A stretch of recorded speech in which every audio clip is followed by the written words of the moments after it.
বাংলার পুরো যাদের টিএমসি যত নেতৃত্ব আছে তোদেরকে বলছি 4 তারিখে তোদের লোটা হাতে করে এই ভাঙড় চাড়া করে দেবো। কে শুনে রাখো, 140 ভার্সেস 340 লড়াই হবে 4 তারিখে ওই ঘরের ভিতরে। ওরা 1 ঘন্টা টিকতে পারেনি, কোথার কসম কথা দিয়ে গেলাম 10 মিনিটও 3 রাউন্ডও টিকতে দেবো না টিএমসির চালা চামান্ডা। 2026 যত রকম তোমরা চুরি করতে চাইবে সব চুরি আমরা বন্ধ করব। বলবো খামারটা আমাদেরকে ছেড়ে দেন, ক্ষেত্রে আপনারা ভালো করে ফলিয়ে দেন। পারবেন তো ক্ষেত্রে ফলাতে? খামার আমরা বুঝে নেব, এই ভয় খাও। এটা আপনারা যে বলছেন যে খেতে না হয় খামারে ফলাবো, আমরা যখন ধান রুতে শিখেছি সেই ধান কি করে কেটে আনতে হয় বাবা আমরা জানি। সাদা পোশাকের রেফারি একবার 5 মিনিটের জন্য তুলে দেখা, সেকেন্ডে যদি না গোল করে দেখাতে পারি তো আমরাও আইএসএফের ছেলে না। শুনে রাখ, 4 তারিখে আসছে দিন, এটা হুমকি ভাবলে হুমকি, আর যদি সোজা ভাবি সোজা। এখনো বলছি সময় আছে, 3 দিন সোজা হয়ে যা। যদি আইন মনে করো আইনের রাস্তায় চলবে তাহলে সোজা করতে আমাদের 1 মিনিটও সময়। নিজের রক্ত দিয়ে কিভাবে মানুষের জীবন বাঁচাতে হয় সেটা ভাঙড়ের মানুষ একবার প্রমাণ করেছে। আর আপনারা আমাদেরকে ধমকি দেন, ভয় দেখান যে কেস দেবো, জেল খাটাবো।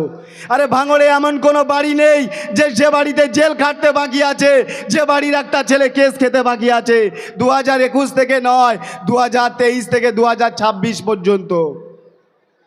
একটা কথা শুনে রাখুন, এখন একটা দুটো মিটিংয়ে বলছে, একটা দুটো চামচা আছে যে ভাঙড় থেকে ক্যানিংয়ের লোক এনে মিটিং করতে হচ্ছে।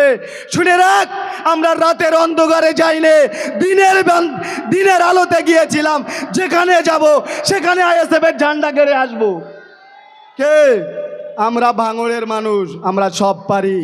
আমরা পেন ধরতেও পারি, তোমাদের পিছনে লাথি মেরে ভাঙড় থেকে পার করতেও পারি।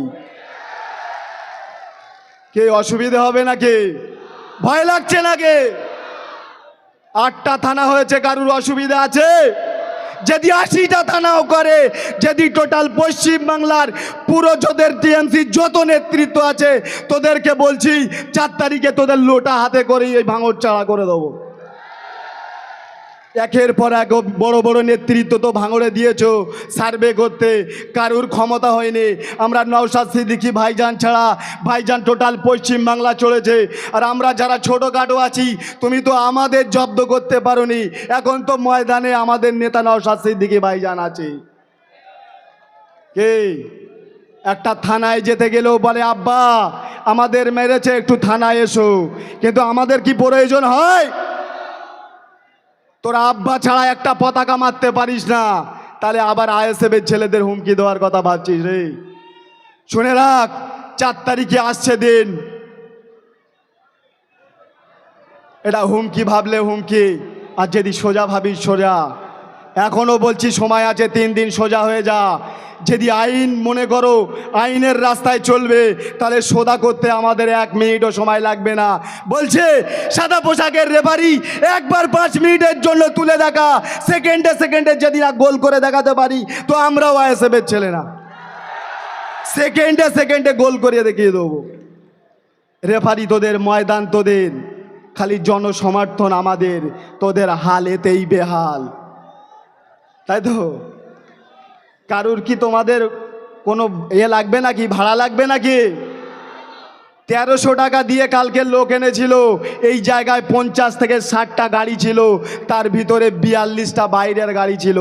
বলে ভাই 1300 টাকা দেবে বলে 1000 টাকা দিয়েছে, আর গালগুলো তো আরো ফ্রি আছে, যা কিস্তিগুলো ফ্রি আছে।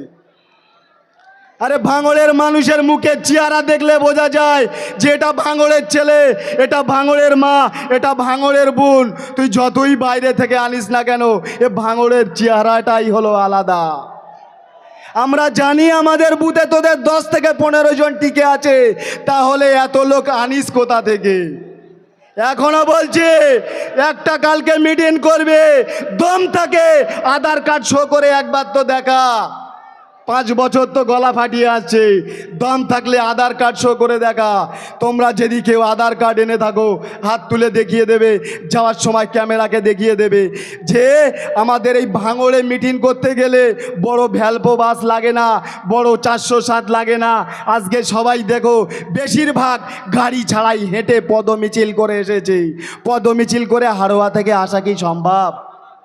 হেড়ো ভাঙা থেকে আসা কি সম্ভব?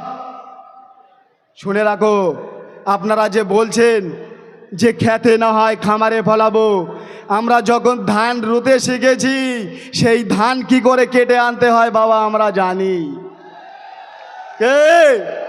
শুনে রাখো, 140 ভার্সেস 340 লড়াই হবে 4 তারিখে ওই ঘরের ভিতরে।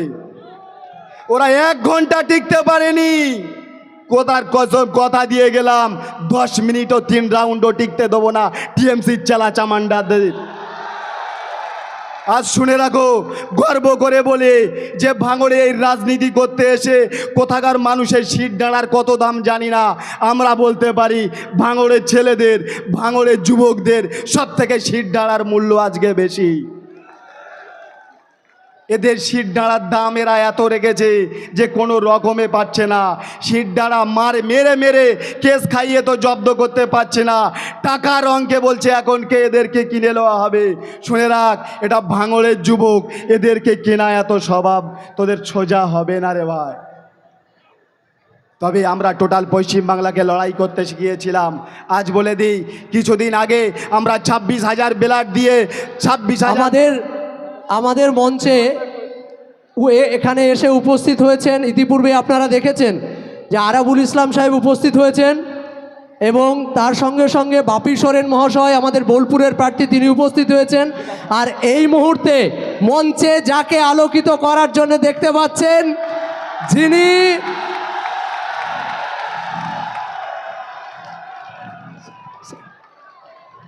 যিনি তৃণমূল সরকারকে একটা কথা বিগত 5 বছরে হিট করে দিয়েছেন যে মারবো কম দৌড় করাবো বেশি। পিসি ভাইপোকে সব থেকে যদি কেউ পশ্চিমবঙ্গে দৌড় করিয়ে থাকে বেশি, তার নাম বিকাশ রঞ্জন ভট্টাচার্য। তিনি আমাদের মঞ্চে এসেছেন, সকলে করতালি দিয়ে তিনাকে স্বাগত জানাবেন। একটা কথা বলেই শেষ করব। নওশাদ সিদ্দিকী ভাইজানের উদ্দেশ্য ছিল যে ভাঙড়ের নামকে টোটাল পশ্চিমবাংলায় আলোকিত করা। সেই জন্য প্রত্যেক বছর বছর ব্লাড ডোনেশন ক্যাম্প করে নূতন ইতিহাস তৈরি করেছিল। কিছুদিন আগে দেখলে না, এই চণ্ডীহাটের গ্রামে ইউসুফ পাঠান এসেছিল ভাই। সেই জায়গায় এই ভাঙড়ির নেতৃত্ব কি করে এরা বলে যে এই চণ্ডীহাটে বোম বাঁধা হয়। যখন এই কথাটা বলছে উনি তখন বলছে যে হাম পাঠান হ্যায়। তাহলে শুনে রাখো, বাঘের গর্জন করতে করতে ভাঙড়ের জমিনে আসে, তাদেরকে আমরা বিড়াল বানিয়ে ছেড়ে দিই, আর তুমি তো পাঠান।